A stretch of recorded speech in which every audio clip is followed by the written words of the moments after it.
విద్యాపరంగా ఉద్యోగాలు, ఆర్థిక, సామాజిక, రాజకీయ రంగంలో వెనుకబడినటువంటి ప్రాంతంలో తెలుగుదేశం పార్టీ మనం స్థాపించుకొని బ్రహ్మారెడ్డి గారిని ఎమ్మెల్యేగా చేసుకొని జిల్లాలో కాదు రాష్ట్రంలో కూడా ఎక్కడ లేని విధంగా మన నియోజకవర్గానికి అత్యధిక నిధులు తెప్పించే క్రమంలో మన బ్రహ్మారెడ్డి గారు పెద్ద పాత్ర పోషిస్తూ మన అభివృద్ధి కోసం, మాచర్ల నియోజకవర్గ అభివృద్ధి కోసం ఎన్నడూ చేయని 20 సంవత్సరాలు ఏదైతే మనం దూరంగా ఉన్నామో అతి తక్కువ కాలంలోనే నిధులు శాంక్షన్ చేపించి వాటికి కార్యరూపం దాలుస్తూ అతి కొద్ది రోజుల్లోనే శ్రీకారం చుట్టి పనులు చేసే పరిస్థితి తీసుకొచ్చినటువంటి బ్రహ్మారెడ్డి గారికి మరొకసారి ధన్యవాదాలు తెలియపరచుకుంటూ నేను నిర్వచనం, ఎందుకంటే నిజాయితీగా నిబద్ధతతో పనిచేసే ప్రతి కార్యకర్తని ఎవరికి ఏ స్థానం కల్పించాలో కల్పించుకుంటూ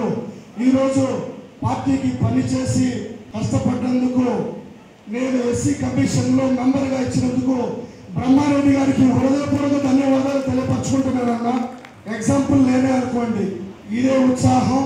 ఇదే స్ఫూర్తితోటి మీరు తెలుగుదేశం పార్టీలో మంచి నాయకుడి నాయకత్వంలో మనం పనిచేస్తున్నందుకు గర్వపడుతూ మనకి అవకాశం ఇచ్చినందుకు ప్రతి ఒక్కరూ కృతజ్ఞత భావంతో ఉంటూ పార్టీకి, ప్రజలకి అనునిత్యం ఒక జవాబుదారితనంతో ఉంటూ పనిచేయాలని నేను మీ అందరినీ కోరుతున్నాను.